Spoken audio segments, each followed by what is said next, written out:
Hi అందరికీ, నేను మీ అండమాన్ అమ్మాయిని. సో ఈరోజు అయితే వీడియో వచ్చేసి నేను పోర్ట్ బ్లేర్ టు వైజాగ్ అనమాట. సో అండమాన్ నుంచి నేను వైజాగ్ అయితే ట్రావెల్ చేస్తున్నాను.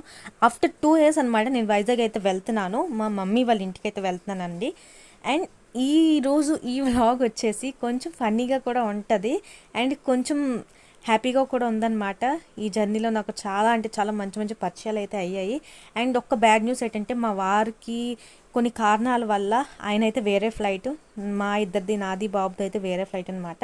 అంటే ఒకే రోజు ట్రావెలింగ్. ఆయన కలకత్తా వెళ్ళి కలకత్తా టు వైజాగ్ వస్తున్నారు. అండ్ మేమైతే పోర్ట్ బ్లేర్ నుంచి హైదరాబాద్ వెళ్ళి హైదరాబాద్ టు వైజాగ్ అనమాట. మాది కనెక్టింగ్ ఫ్లైట్ అండ్ ఆయనది కూడా కనెక్టింగ్ ఫ్లైటే. చేరుకునేది ఒకే దగ్గరికి కానీ వేరే వేరే ప్లేసెస్ అనమాట. సో మా జర్నీ అయితే ఈరోజు ఎలా ఉంటుందో అండ్ అంటే మార్నింగ్ 9:40 to 4 o'clock వరకు అనమాట మేము జర్నీ చేయాలి. అంటే 1 day అనుకోండి. అప్పటి వరకు మేము జర్నీ చేయాలి. సో ఎలా ఉంటుందో ఈ వీడియోలో అయితే చూసేయండి అనమాట. అండ్ ఇది పోర్ట్ బ్లేర్ ఎయిర్పోర్ట్ అండి ఇది. అండ్ మా ఫ్లైట్ వచ్చేసి ఇండిగో ఫ్లైట్ అనమాట. సో ఇదేనమాట, మేమైతే ఫ్లైట్ దగ్గరికి అయితే వచ్చాము. యాక్చువల్లీ ఫ్లైట్ దగ్గర అయితే వీడియో తీయకూడదనమాట, రెస్ట్రిక్ట్ చేశారు. కానీ అయినా సరే నేను తీసి అయితే వీడియో ఇలా షూట్ చేశాను అనమాట. అండ్ సో మేమైతే ఫ్లైట్ అయితే ఎక్కేసి హైదరాబాద్ ఎయిర్పోర్ట్లో అయితే దిగాం అనమాట. ఇది హైదరాబాద్ ఎయిర్పోర్ట్. ఇది అయితే చెవులు అయితే ఒక లెక్కలో గీలాగా సౌండ్ అయితే వచ్చాయండి. చెవులు చాలా విపరీతంగా నొప్పి వచ్చింది అనమాట ఫ్లైట్ దిగిన తర్వాత. ప్రజెంట్ అయితే మేము ఇప్పుడు హైదరాబాద్ ఎయిర్పోర్ట్లో అయితే ఉన్నామండి.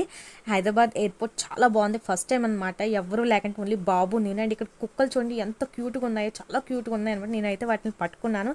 అండ్ నాకు యానిమల్స్తో కొంచెం భయం అనమాట. అండ్ జస్ట్ అలా పట్టుకొని ఫోటో తీసుకున్నట్లు అంటే అలా పట్టుకున్నా అనమాట. అండ్ నాకు ఈ ఎయిర్పోర్ట్లో అయితే ధర్ని గారు అండ్ ప్రశు బేబీ అయితే కనిపించారండి. వాళ్ళు కూడా హైదరాబాద్ ఎయిర్పోర్ట్లో కనిపిస్తే నేనైతే పరిగెట్టుకుంటూ వెళ్ళి వాళ్ళ దగ్గర ఫోటో అడిగాను అండ్ సెల్ఫీ అయితే తీసుకున్నా. అండ్ తర్వాత మేమైతే ఇంకా హైదరాబాద్ ఎయిర్పోర్ట్ ఎక్కేసి వైజాగ్లోకి అయితే ఇంకా దిగిపోయామన్నమాట. చాలా బాగుంది, చాలా మంచిగా అనిపించింది జర్నీ అయితే. ఫస్ట్ టైం అనమాట హస్బెండ్ లేకంటే నేను బాబు అయితే ఇలా జర్నీ చేస్తాం. సో మా వీడియో నచ్చితే మాత్రం ప్లీజ్ నా ఛానల్కి సబ్స్క్రైబ్ చేయండి. Bye bye.